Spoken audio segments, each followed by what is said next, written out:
Math 140, week number 8. Topic is Central Limit Theorem, part 1. We got 2 videos coming this week.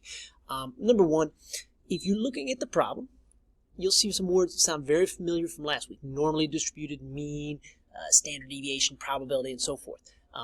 You got these numbers in particular. I'm changing the numbers, but still the idea is really the same, because if I'm reading this, I'm thinking probability. We did that last week. I'm looking for the probability more than 40 miles per gallon, 40 miles per gallon. So you can formulate something like this from the word problem. And then this looks very similar to what we saw last week, the bell curve and all those probabilities and everything.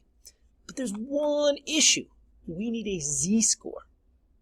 There is one problem with taking these word problem and making this and going straight to these charts. We need a z-score. How do we find a z-score? I can't recall if it was week 5 or week 6. We've seen this formula. We can get a z-score from this problem digging through it. Let's go at it. What's up first? 40 miles per gallon. That's my measurement. That's my x. So you see the x goes in for 40. Next up, mean. Okay, mean is 37. The mean is going to be the x bar. I put it in. Standard deviation, I think, is our next up. Yeah, standard deviation 4.3. So that is their S, and that's going to go in the next stop in my equation. I've got everything in there. Calculator does the rest. And I've got this decimal right here. Real important point. Before you start breaking out those charts and doing the stuff from last week, z-scores, which we just calculated, always have to have 2 decimal places. So you'll notice that I rounded that to 0.70. And now what I've done is I have taken this first problem that I just grabbed from the problem initially, and I turned it into something that we did last week. That's more comfortable, so to speak. So initial probability, use the z-score, and then you translate it. All right, what can I do with this? I can go to that bell curve. We saw this last week. We say, okay, what's the next step? I take the z and I draw it in the bell curve. I am looking for bigger than, so I'm going to color to the right side of that. And what percentage is it? I don't know. Looking at my eyeballs tell me maybe 20%, 25%. Let's get to the chart and figure it out. We need to be bigger than 0.70. So over here, I'm going to say, okay, 0.70, that's positive. I look up, oh, there's 0.70 because it's 7D. They crisscross at about 0.7580. Okay, and we can write that as a percent. That's fine. Hold on. Remember, this chart is telling you to the left on the graph. So 75% is to the left. Hold that thought. Summarizing what we did. Initial, then I did the z-score, and now I got my translated problem. We went to the graph. We got 70. We looked up the left-hand side, 75%. But this little symbol right here tells me I want the right-hand side, which is the opposite, 100 minus that 75. I've got an answer. Whew, that's a lot of steps. Let's put it in plain English. What's that 24%, that final answer? What's that mean? It means there's a 24% chance that if I pick one of these Impalas, it gets more than 40 miles per gallon. Take that method and apply it back to the original problem with the original numbers. Okay. That's part A. Look at part B now. At first glance, wait, this is simple. I said probability. I said I got the probability. Okay, and I can translate it like I was doing before with the z-score. Everything looks similar.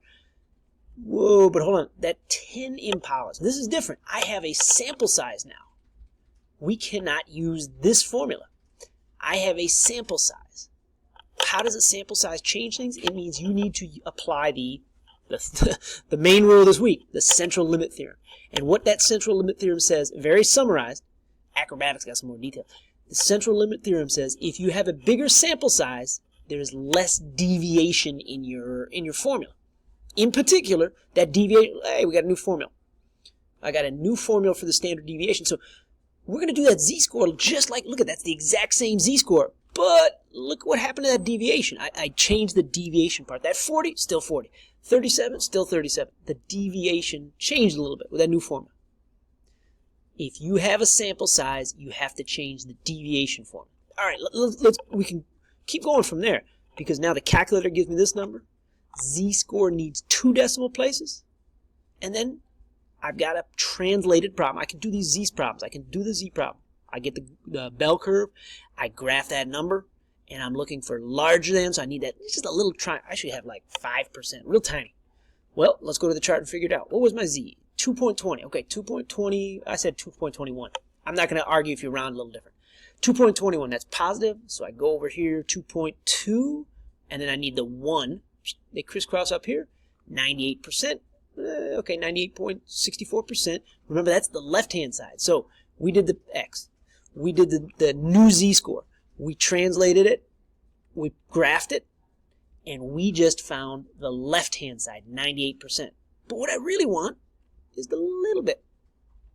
100 minus. You find that what's left over? I got 1%.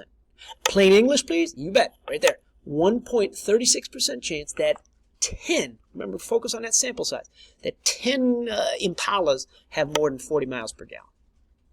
That's it. Well, okay, that's not it, because if you check here, it says, would that be unusual? You look at that percentage and you tell me if you think that's unusual. Yeah, I'm going to go with say, yes, that's unusual. After that, part C has 20 Impalas, so really it's the same procedure. You're just going to change the number. Go with that. Video number 2 on the rest of the week 8 homework coming soon.